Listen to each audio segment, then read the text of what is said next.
ಮುಳುಗು ತಜ್ಞ ಈಶ್ವರ್ ಮಲ್ಪೆ ಅವರ ಮಕ್ಕಳಿಗೆ ಉಚಿತ ವೈದ್ಯಕೀಯ ಚಿಕಿತ್ಸೆಯನ್ನು ನೀಡಲು ಕೇರಳದ ಸಂಘಟನೆಗಳು ಮುಂದಾಗಿದೆ.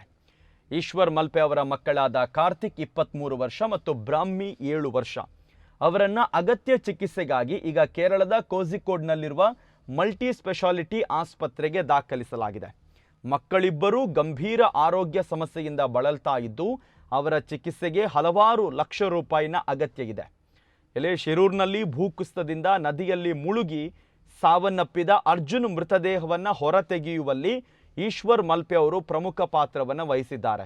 ಅವರ ಈ ಒಂದು ಪ್ರಯತ್ನ ಏನಿದೆ ಕೇರಳ ರಾಜ್ಯದಲ್ಲೂ ಕೂಡ ವ್ಯಾಪಕವಾದ ಮನ್ನಣೆ ಮತ್ತು ಮೆಚ್ಚುಗೆಯನ್ನು ಗಳಿಸಿತ್ತು.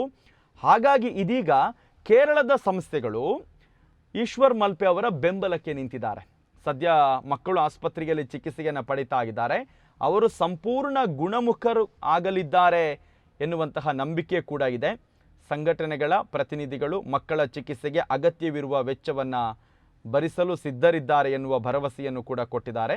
ಸೊ ಈ ಬಗ್ಗೆ ಪ್ರತಿಕ್ರಿಯೆ ನೀಡಿರುವ ಈಶ್ವರ್ ಮಲ್ಪೆ ಅವರು, ಉಡುಪಿ ಮತ್ತು ಕರಾವಳಿ ಭಾಗದ ಜನರು ನನ್ನ ಕುಟುಂಬಕ್ಕೆ ಸಾಕಷ್ಟು ಬೆಂಬಲವನ್ನು ಕೊಟ್ಟಿದ್ದಾರೆ. ಯಾಕಂದರೆ ಕರಾವಳಿ ಮತ್ತು ಉಡುಪಿಯ ಒಂದಷ್ಟು ಸಂಘ ಸಂಸ್ಥೆಗಳು ಆಗಿಂದಾಗಿ ಅವರನ್ನು ಸನ್ಮಾನಿಸುವಂತಹ ಸಂದರ್ಭದಲ್ಲಿ ಅವರಿಗೆ ಒಂದಷ್ಟು ಆರ್ಥಿಕ ನೆರವಾಗುವಂತಹ ಪ್ರಯತ್ನವನ್ನು ಕೂಡ ಮಾಡಿದ್ದಾರೆ. ಉಡುಪಿ ಮತ್ತು ಕರಾವಳಿ ಅಂದರೆ ದಕ್ಷಿಣ ಕನ್ನಡ ಉಡುಪಿ ಕರಾವಳಿಯ ಎರಡು ಉಭಯ ಜಿಲ್ಲೆಗಳ ಸಂಘಟನೆಗಳು.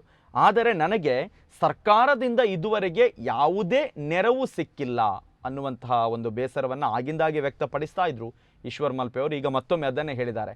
ಪ್ರಸ್ತುತ ನನ್ನ ಮಕ್ಕಳ ಚಿಕಿತ್ಸೆಗಾಗಿ ನಾನು ಕೇರಳದಲ್ಲಿ ಇದ್ದೇನೆ ಅನ್ನುವಂತಹ ಮಾಹಿತಿಯನ್ನು ಕೂಡ ಕೊಟ್ಟಿದ್ದಾರೆ. ಸೊ ಹೇಗೆ ಒಬ್ಬ ಚಾಲಕನಿಗಾಗಿ ಈಶ್ವರ್ ಮಲ್ಪೆ ಅವರು ಮಿಡಿದ್ರು, ಈಗ ಅದೇ ಈಶ್ವರ್ ಮಲ್ಪೆ ಅವರ ಮಕ್ಕಳಿಗಾಗಿ ಕೇರಳದ ಸಂಘಟನೆಗಳು ಒಂದು ಸಹಾಯ ಹಸ್ತವನ್ನು ಚಾಚಿದ್ದಾರೆ.